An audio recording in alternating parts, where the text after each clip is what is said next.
예배 가운데 나오신 여러분 환영하고 축복합니다. 복된 수요일 저녁인데요, 오늘 이 예배를 통해서 또 하나님께서 부으신 은혜가 여러분들의 삶과 여러분들의 가정에 가득 넘치기를 소망합니다.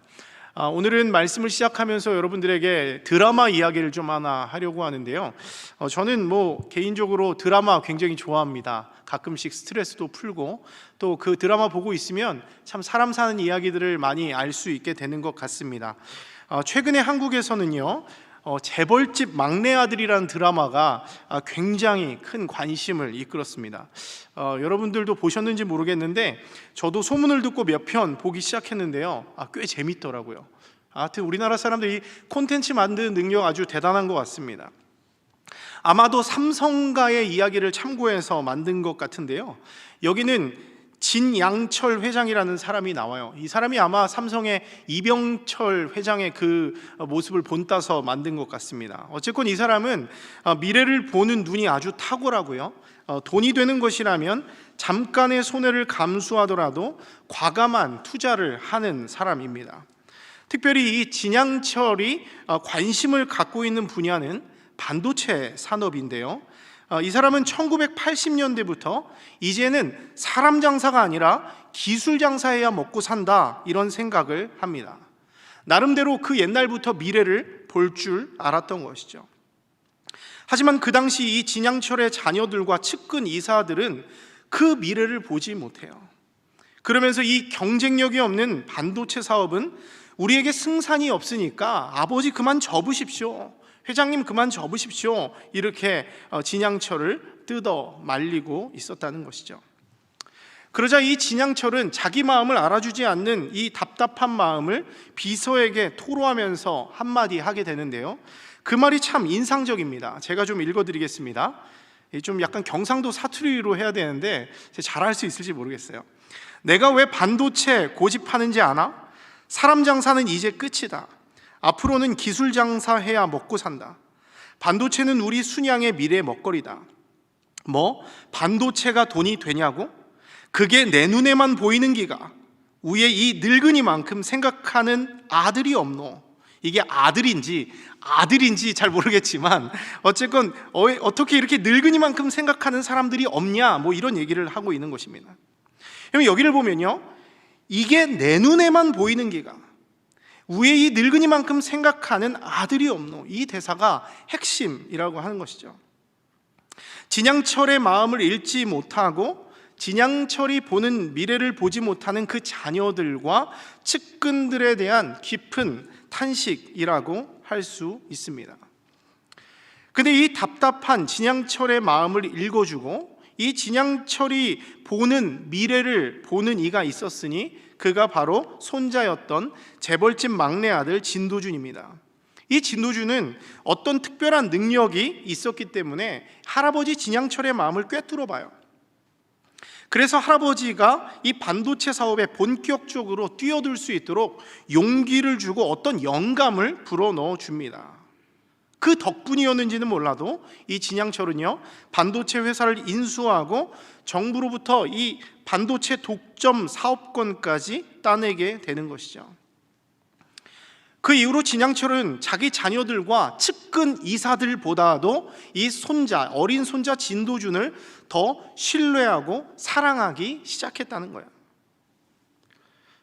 여러분, 근데 이 진양철이 이 진도준을 신뢰하고 사랑하는 가장 큰 이유가 무엇인지 아십니까? 제가 이 드라마를 가만히 보고 있어 보니까 단순히 이 아이가 돈을 많이 벌게 해주어서가 아닙니다. 진양철에게 있어서 이 손자 진도준은요, 자기의 마음을 유일하게 알아주는 최고의 사람이에요. 이 순양이라고 하는 기업의 모든 직원들보다 나은 최고의 직원이었다는 것입니다. 아무도 자기의 마음을 몰라주고 자기가 보는 그 미래를 보지 못할 때 자기 손자만이 그 마음을 알아주고 그 미래를 함께 보아주었습니다. 그리고 움직여 주었다는 것이죠.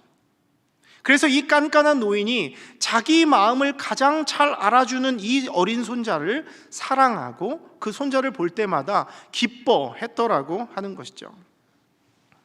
여러분, 그런 의미에서 제가 오늘 서두에 왜 이런 이야기를 했느냐, 제가 오늘 본문 말씀을 쭉 묵상하다 보니까요, 어쩌면 오늘 본문에 이 편지를 쓴 이 사도 바울이요, 하나님에게 있어서 어쩌면 이런 진도준 같은 존재가 아닌가 하는 그런 생각이 갑자기 저에게 좀 들더라고요.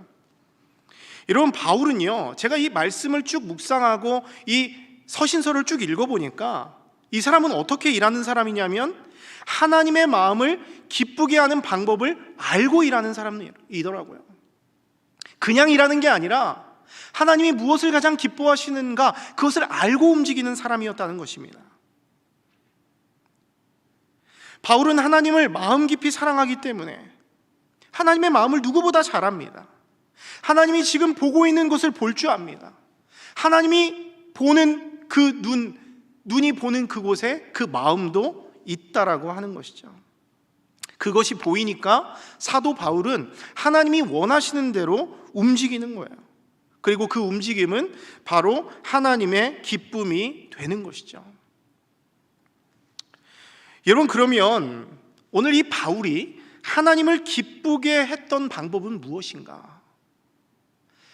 과연 우리가 하나님을 기쁘게 하는 방법은 무엇인가? 어떻게 해야 하나님을 기쁘게 하는 삶을 우리가 살 수 있습니까? 여러분, 이 질문에 대해서는 여러분들도 평소에 관심이 많으셨을 것 같아요. 어떻게 하면 우리가 하나님을 기뻐할 수 있지? 기쁘게 할 수 있지? 어떻게 하면 하나님의 마음을 흡족하게 할 수 있을까? 여러분들도 고민하셨을 거예요. 그래서 아마도 여러분들도 각자 나름대로의 하나님을 기쁘시게 하는 그 방법에 대한 답이 여러분들에게도 분명히 있으실 것입니다. 하지만 오늘 이 본문, 이 데살로니가전서 2장의 이 본문 안에서 그 답을 찾아보면 어떻습니까? 전 오늘 본문 4절에서 그 답을 찾았는데요, 하나님을 기쁘시게 하는 방법은 무엇이냐면 바울의 입장에서 봤을 때 복음을 위탁받은 자로서 복음 전하는 삶을 사는 것, 이것이 바로 하나님을 가장 기쁘시게 하는 삶이라는 것을 발견하게 된 것입니다. 함께 4절 말씀 한번 읽어볼까요? 데살로니가전서 2장 4절 말씀입니다. 시작. 오직 하나님께 옳게 여기심을 입어 복음을 위탁받았으니 우리가 이와 같이 말함은 사람을 기쁘게 하려 함이 아니요 오직 우리 마음을 감찰하시는 하나님을 기쁘시게 하려 함이라. 아멘. 여러분, 지금 바울이 복음을 위탁받았다고 했습니다. 그 복음을 위탁받고 복음을 전하는 이유가 뭐라고요? 사람을 기쁘게 하려고 하는 것이 아니라 하나님을 기쁘시게 하려 한다는 거예요. 하나님을 기쁘시게 한다. 내가 지금 하나님의 복음을 담대하게 이렇게 전하는 이유가 무엇인지 아니? 그것은 바로 내가 하나님의 마음을 기쁘게 하기 위해서야, 이렇게 말하고 있는 것이죠. 여러분, 어떻게 보면 이것은 조금 싱거운 대답처럼 느껴질 수 있습니다. 우리가 생각했던 어떤 대단한 기대에서 벗어나는 대답이라고 할 수 있는 것이죠. 기대 이하의 대답일 수 있습니다. 그리고 우리는 그런 의문을 가질 수 있어요. 정말 하나님이 복음 전하는 것을 가장 기뻐하시는가? 그런 의문이 들 수 있다고 하는 것이죠. 하지만 여러분, 복음 전하는 것이야말로 하나님의 마음을 가장 잘 알아주는 일이고 하나님의 마음을 가장 기쁘게 하는 일입니다. 실제로 우리가 성경을 한번 보십시오. 하나님의 가장 중요한 관심이 무엇입니까? 예수 그리스도의 이 복음을 통해서 한 영혼을 구원하는 일입니다. 하나님을 떠나서 어둠 속에서 방황하며 주저앉으며 그렇게 살아가던 이들을 어떻게 해요? 빛 가운데로 불러내서 새롭게 하시는 그 일을 가장 기뻐하신다는 거예요. 그 영혼들이 다시, 나를 떠나갔던 내 자녀들이 다시 돌아올 때 하나님이 가장 기뻐하고 행복해 하시더라는 것입니다. 여러분, 대표적으로 누가복음 15장 말씀을 한번 보십시오. 누가복음 15장을 보면 예수님의 유명한 세 가지의 비유가 나오죠. 어떤 비유입니까? 첫 번째는 잃은 양의 비유죠. 두 번째는 무엇입니까? 잃어버린 동전의 비유입니다. 세 번째는 뭐예요? 잃어버린 아들에 관한 비유입니다. 여러분들이 모두가 잘 알고 있는 비유이죠. 근데 이 세 가지 비유에서 우리들에게 공통적으로 말씀하고 있는 것이 무엇입니까? 어떤 사람이 잃어버린 한 마리의 양을 찾았을 때, 어떤 사람이 잃어버린 동전을 찾았을 때, 그리고 어떤 사람이 잃어버린 그 아들을 찾았을 때 어떤 일이 일어났죠? 그 집집마다 엄청난 기쁨이 임합니다. 그리고 그와 동시에 큰 잔치가 벌어지더라는 거예요. 잃어버린 양을 찾고, 잃어버린 동전을 찾고, 잃어버린 아들을 찾았을 때 큰 기쁨과 잔치가 그 집 안에 임했다는 것을 우리에게 말씀해 주고 있습니다. 여러분, 그런데 이와 마찬가지로 우리 하나님도요, 잃어버린 영혼을 찾았을 때, 그리고 잃어버린 한 영혼이 돌아올 때 가장 기뻐하시다라는 거예요. 너무 행복해서 천국의 잔치를 베풀어 주십니다. 실제로 이 누가복음 방금 말씀드린 이 세 가지 비유가 나오는 15장 7절 말씀 보면 이와 같이 죄인 한 사람이 회개하면 어디서 기뻐한다고요? 하늘에서 기뻐한다, 이렇게 말씀하고 있죠. 한 사람이 회개하고 하나님 앞에 돌아올 때 하늘에서 기뻐한다는 거예요. 그 잃어버린 한 마리의 양을 인하여 하나님이 기뻐한다는 것입니다. 아마도 우리 주님께서는 우리가 주님 앞에 돌아왔을 때도 그렇게 기뻐하셨을 것입니다. 그렇게 행복해 하셨을 것입니다. 여러분, 또 우리가 잘 아는 찬양 가사 중에도 이런 가사가 있습니다. 제가 좋아하는 찬송인데요, 제가 좀 불러보겠습니다. 예수 이름이 온 땅에 퍼져가네. 잃어버린 영혼 예수 이름, 그 이름 듣고 돌아오네. 예수님 기뻐 노래하시리. 잃어버린 영혼 돌아올 때 예수님 기뻐 춤추시리. 잃어버린 영혼 돌아올 때, 이렇게 찬양하고 있는 거예요. 이 찬양 보세요. 예수님이 기뻐 노래한다고 말합니다. 예수님이 기뻐서 춤추실 것이라고 말하고 있어요. 언제 예수님이 노래하고 춤추십니까? 잃어버린 영혼이 돌아올 때라고 말하고 있습니다. 잃어버린 영혼 돌아올 때 예수님이 기뻐 노래하시고, 잃어버린 영혼 돌아올 때 예수님이 기뻐서 춤추신다, 이렇게 말하고 있어요. 천국잔치의 그림이 이 노래를 통해서 우리에게 펼쳐지고 있는 것입니다. 결국 누가복음 이 15장의 이 세 가지 비유와 방금 말씀드린 이 찬양은요, 우리에게 뭘 말해주고 있죠? 우리 예수님에게 있어서 한 영혼이 돌아온 것은 노래하고 하나님이 춤출 만큼 아주 기쁘고 행복한 일이라는 것을 우리들에게 알려주고 있는 것입니다. 여러분, 그런데 예수님은요, 이것을 단순히 말로만, 비유로만 말하면서 너희가 돌아올 때 내가 기쁘고 내가 춤춘다, 이런 말씀하지 않습니다. 여러분, 히브리서 12장 2절 말씀 한번 보십시오. 여기를 보면 히브리서 기자가 믿음의 주요 또 온전케 하신 이인 예수를 너희들이 바라봐라, 이렇게 권면하죠. 그러면서 그 예수님이 어떤 분인지 우리에게 소개하고 있는데요, 예수님이 어떤 분입니까? 함께 그 노란 글씨 우리가 한번 읽어볼까요? 시작. 그는 그 앞에 있는 기쁨을 위하여 십자가를 참으사 부끄러움을 개의치 아니하시더니 하나님 보좌 우편에 앉으셨느니라. 아멘. 여러분, 여기를 보면요, 예수님이 그 앞에 있는 기쁨을 위하여 십자가를 참으시고 부끄러움을 개의치 않으셨다, 이렇게 말씀하고 있습니다. 여러분, 그러면 여기서 그 앞에 있는 기쁨은 무엇일까요? 그 앞에 있는 기쁨을 위하여라고 했는데 이 기쁨이 무엇일까요? 물론 1차적으로는 이 히브리서 12장 2절 마지막 부분에 나오는 하나님의 보좌 우편에 앉는 기쁨일 것입니다. 여러분, 그런데 예수님이 하나님의 보좌 우편에 앉아서 이렇게 기뻐할 수 있는 이유가 무엇이겠습니까? 바로 죄와 사망 가운데 종노릇하던 영혼들을 구원하고 그 영혼들을 아버지께로 이끄는 자신의 사명을 완벽하게 성취했기 때문에 주님이 이렇게 기뻐할 수 있는 것이죠. 우리 예수님은 그러한 기쁨을 기대하고 상상하면서 그 앞에 놓인 그 두려운 십자가를 오히려 참으시고 부끄러움을 당하셨다고 하는 거예요. 하나님, 우리 예수님께서 그 십자가를 지실 때 그 눈에는 아마 우리들이 보였을지도 모르겠습니다. 지금 앞에 있는 이 십자가는 너무나 두렵고 무섭고 감당하기 어려운 것이지만 그 눈앞에 선하게 보이는 우리들의 모습을 보면서 그 십자가를 참으시고 부끄러움을 개의치 않으셨다는 거예요. 그 기쁨을 위하여. 여러분, 결국 이것을 종합해 보면 하나님이 영혼 구원을 얼마나 기뻐하시는지 우리는 이제 충분히 알 수 있게 된다고 하는 것이죠. 여러분, 그런데 여기서 우리가 짚고 넘어가야 할 아주 중요한 것이 있습니다.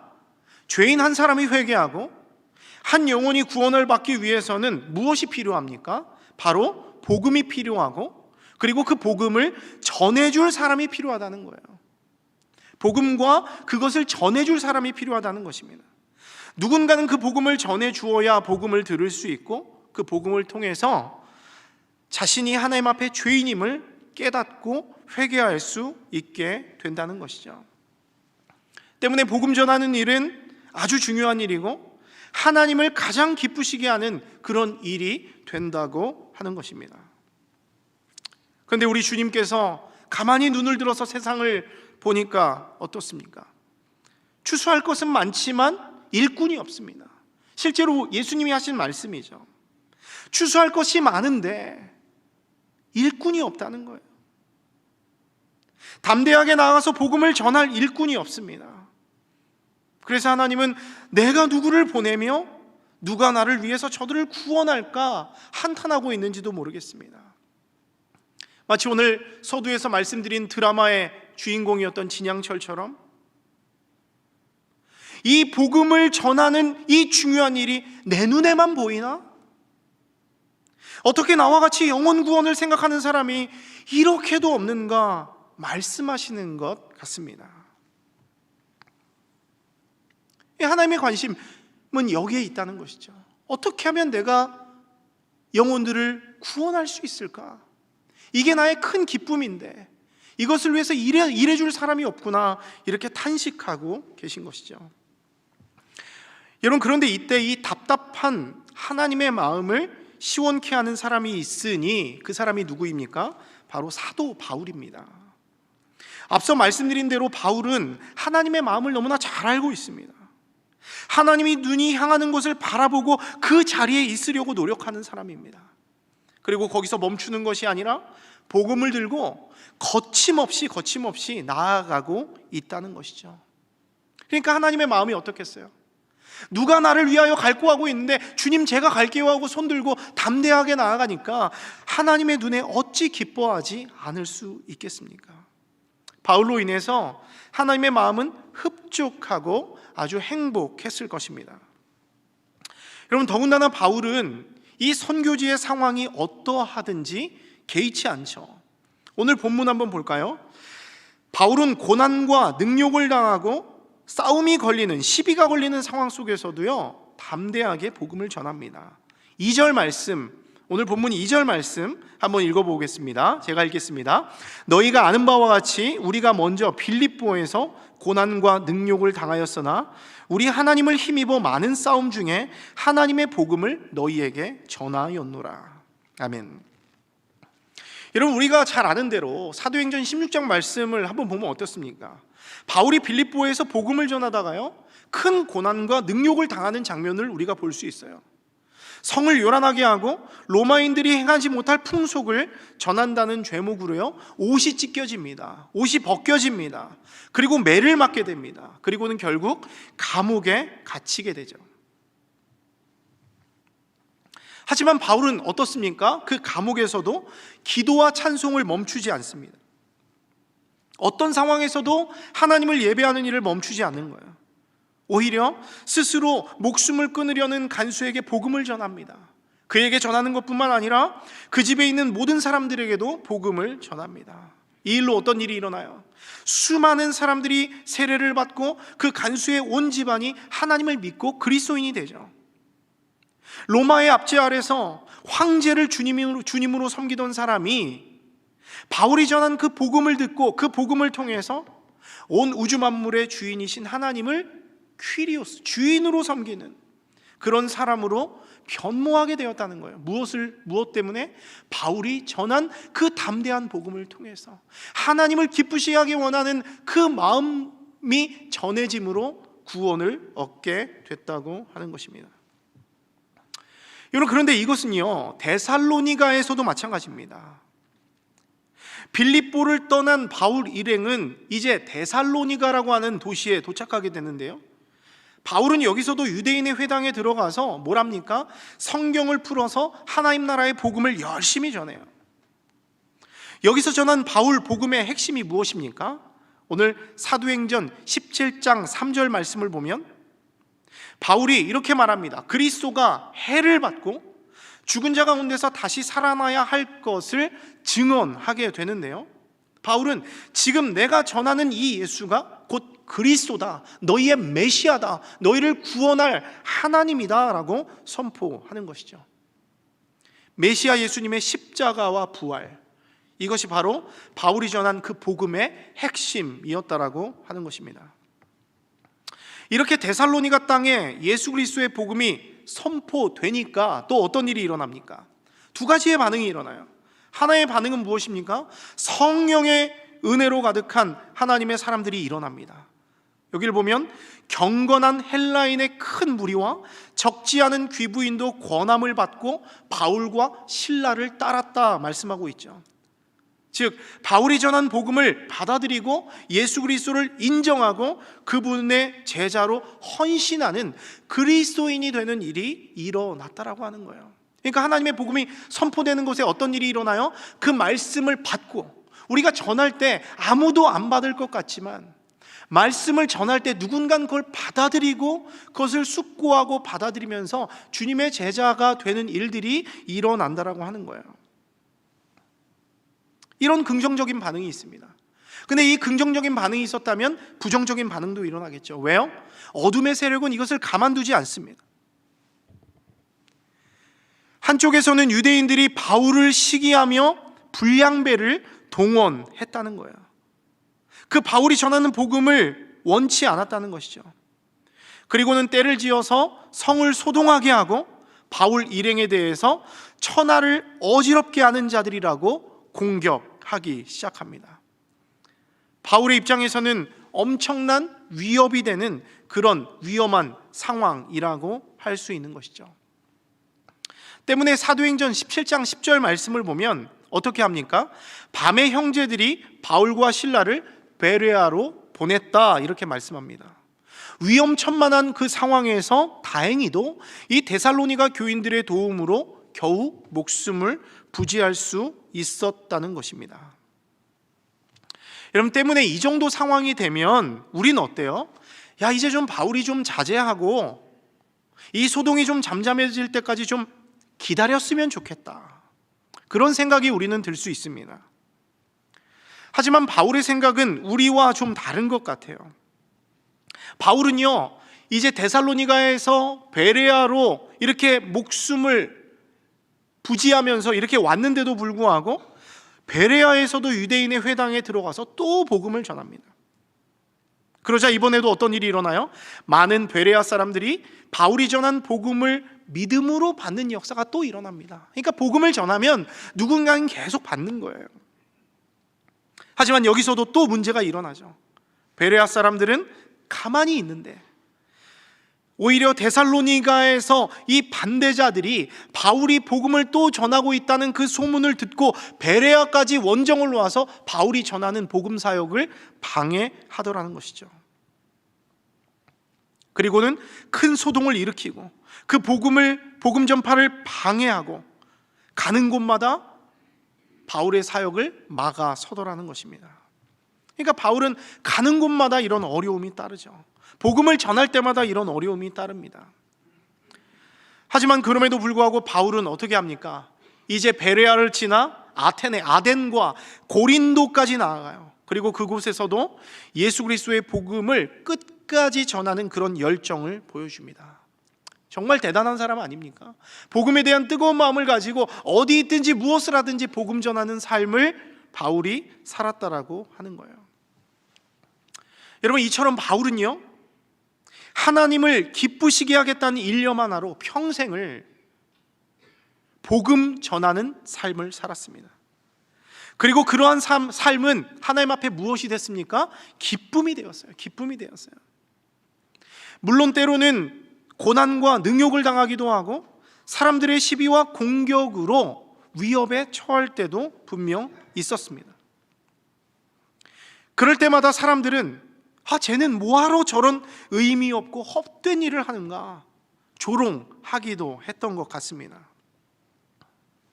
하지만 여러분, 바울의 생각은 달라요. 세상은 그리스도인들이 복음 전하는 일을 우습게 여기고 조롱하지만 바울은 이것이 얼마나 중요한 일인지 알고 있어요. 하나님이 기뻐하시는 가장 가치 있는 일이라는 것을 알고 믿고 있습니다. 때문에 바울은 오늘 본문을 통해서도 데살로니가 교인들을 향해서 이렇게 말합니다. 우리가 너희 가운데 들어간 것이 결코 헛되지 않다. 사람들은 우리들에게 너의 일이 헛되다, 의미 없다라고 말하지만 내가 너희에게 전한 그 복음 사역은 결코 헛되지 않다. 이것은 주님이 기뻐하시는 일이다, 이렇게 말하고 있는 것이죠. 여러분, 바울은 왜 이렇게 담대하게 많은 사람들이 너의 그 사역이 헛되다라고 말하는 가운데서도 그것이 헛되지 않다 이렇게 말하고 있습니까? 우리가 지난주에 보았던 1장의 마지막 부분을 보면 그 답이 잘 나오고 있습니다. 먼저 6절 말씀을 보면 어떻습니까? 그가 전한 복음 때문에 데살로니가의 말씀을 받고 주를 본받는 자들이 생겨나게 되었다는 거예요. 또 7절과 8절을 보면 그가 전한 복음 때문에 데살로니가 사람들의 믿음이 자라날 수 있었습니다. 그들이 믿는 자의 본이 되었다는 것이죠. 그리고 그 믿음의 소문이 각처에 곳곳에 퍼질 수 있었다는 것입니다. 마지막으로 9절과 10절을 보면 어떻습니까? 그가 전한 복음 때문에 데살로니가 사람들이 우상을 버릴 수 있었습니다. 그가 전한 복음 때문에 하나님께로 그들이 돌아와서 살아계시고 참되신 하나님을 섬길 수 있었고요, 또 그가 전한 복음 때문에 그들이 사망 권세 이기시고 부활하신 예수님을 믿을 수 있었고, 약속대로 다시 오실 예수님을 기다릴 수 있게 되었다라고 하는 것입니다. 때문에 복음을 전할 때 비록 고난과 어려움이 있었지만, 방해가 있었지만, 시기가 있었지만 바울에겐 그게 아무것도 아닌 거예요. 왜요? 하나님이 가장 기뻐하시는 그 영혼 구원의 일에 동참할 수 있었기 때문이라는 것입니다. 사랑하는 성도 여러분, 말씀을 마무리합니다. 하나님은 오늘도 자신의 마음을 알아주고 자신이 보는 것을 볼 줄 아는 사람을 지금도, 오늘도 찾고 계심을 여러분 믿으시기 바랍니다. 그리고 그 사람을 복음의 통로로 사용하셔서 영혼을 구원하고 하나님 나라를 이루어가길 원하신다는 거예요. 그리고 그 원함이 바로 이 자리에 있는 여러분에게도 있다고 하는 것입니다. 하나님 지금 여러분들을 부르셔서 그 복음을 전해줄 사람이 되기를 원하신다는 거예요. 때문에 우리가 그 하나님의 말씀에 순종해서 겸손히 그 복음의 통로가 될 때 우리는 자연스럽게 하나님의 꿈을 이루어드리는 사람이 됩니다. 하나님의 마음을 기쁘시게 하는 사람이 된다라고 하는 것이죠. 사랑하는 여러분, 어쩌면 이 어두운 시대에 예수 그리스도의 복음을 전함으로 하나님을 기쁘게 하라는 이 권면이 우리들에게는 어쩌면 좀 부담스러울 수 있습니다. 더군다나 다른 사람도 아니고 이 훌륭한 선교사였던 바울과 같은 사람의 사례를 들면서 너희들이 복음을 전해야 한다라고 이렇게 권면하면 우리는 너무나 부담스러울 수 있는 것이죠. 하지만 그럼에도 불구하고 이 복음 전하는 일은 여전히 유효한 예수님의 명령이고, 복음 전하는 일은 그리스도인의 마땅한 사명입니다. 그리고 아까 말씀드린 것과 같이 그 한 영혼이 돌아올 때 예수님이 기뻐 춤추시고 노래하신다고 한다면 우리가 어찌 그 주님의 소원을 들어드리지 않을 수 있겠습니까? 그것이 하나님의 마음을 가장 행복하게 하는 것이라면 이 땅의 교회가 어찌 이 일을 중단하고 가만히 있고 움직이지 않는 것입니까? 참으로 어떻게 보면 안타까운 일이 아닐 수 없습니다. 복음을 전하는 것이 멈췄다는 것은 교회가 죽었다는 것입니다. 복음 전하는 일을 하지 않는다는 것은 그리스도인들이 직무유기를 하고 있다라고 하는 것이죠. 이런 감사한 것은 그래도 무엇이냐면, 이런 우리가 주변을 살펴보면요, 우리가 복음을 전해야 할 사람들이 의외로 많다는 것을 느껴져요. 어떤 분은 내 주변에 복음을 전할 사람이 없어요라고 말씀하시는 분들도 있는데, 가만히 한번 생각해 보십시오. 여러분에게 뭐 수천 명을 이끌어라 이렇게 얘기하는 것도 아니지 않습니까? 가만히 보면 우리 주변에 단 한 명이라도 내가 복음을 전해 주어야 할 사람이 분명히 있을 것입니다. 가깝게는 우리 가정의 가족이 될 수도 있고요, 우리가 매일 만나는 직장의 동료가 될 수도 있고요, 나의 가까운 친구일 수도 있습니다. 저 같은 경우는 목회자로서 청년부를 사역하고 있는데, 우리 청년들 중에서도 아직도 그리스도를 주인으로 영접하지 못하고 심각한 방황과 어려움 속에서 살아가는 친구들이 제 눈에 보인다는 거예요. 저는 그런 친구들에게 나아가서 예수 그리스도를 전합니다. 예수 그리스도를 소개합니다. 그리고 그것의 필요성을 그렇게 전할 때마다 더 크게 느끼게 됩니다. 여러분, 혹시 그런 분들이 있다면 한번 예수 그리스도의 복음을 한번 전해 보십시오. 기회가 된다면 그 예수님의 사랑을 한번 전해 보십시오. 여러분들이 크게 부담 가질 것 없습니다. 우리는 전하기만 하면 된다. 그 뒤는 어떻게 하신다? 하나님이 책임져 주신다는 거예요. 우린 여전히 부족하고 이 복음을 전할 자격이 되는지 의문이 있는 사람이지만, 그럼에도 불구하고 내가 그리스도의 복음으로 말미암아서 변화되어지고 내가 주님의 기쁨이 되는 그런 은혜를 누린 사람이기 때문에 나도 역시 그 어느 누군가에게 나아가서 복음을 전한다면 그 사람도 구원의 은혜를 누리고 그 일을 통해서 하나님도 우리를 통해서 기뻐하신다라고 하는 것입니다. 여러분, 혹시 모르는 일입니다. 언젠가 여러분은 내가 복음을 전한 사람이 변화되었다는 소식을 들을 수도 있습니다. 그 사람이 세상의 헛된 것, 우상을 버리고 하나님께 돌아와서 살아계시고 참되신 하나님을 섬기고 있다는 소식을 들을 수도 있습니다.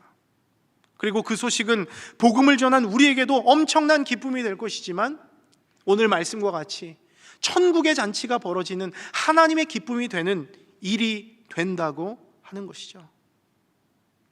사랑하는 성도 여러분, 올해 이제 2023년을 시작하면서 많은 계획을 세우고 또 우리 교회적으로는 성경을 통독하면서 이렇게 좋은 신앙의 습관들을 세워나가고 있는데, 오늘 본문이 우리에게 명령하고 있는 것은 하나님이 가장 기뻐하시는 일은 우리가 있는 삶의 자리에서 복음을 전할 때 하나님이 가장 기뻐하시고 영광 받으신다라는 것을 우리에게 말씀해 주고 있습니다. 한 해를 시작하면서 여러분 있는 자리에서 하나님, 내가 누구에게 나아가서 누구에게 복음을 전해야 하는지 한번 물어보시고, 그 사람이, 하나님이 그 사람을 우리 마음에 주셨다면 여러분들이 한번 나아가서 한번 교회로도 모시고 오고 또 복음을 전하면서 그 사람에게도 구원의 기쁨을 누릴 수 있는, 또 천국의 잔치를 열 수 있는 그런 기회를 여러분들이 줄 수 있는 은혜가 여러분 모두에게 있기를 주님의 이름으로 축원합니다.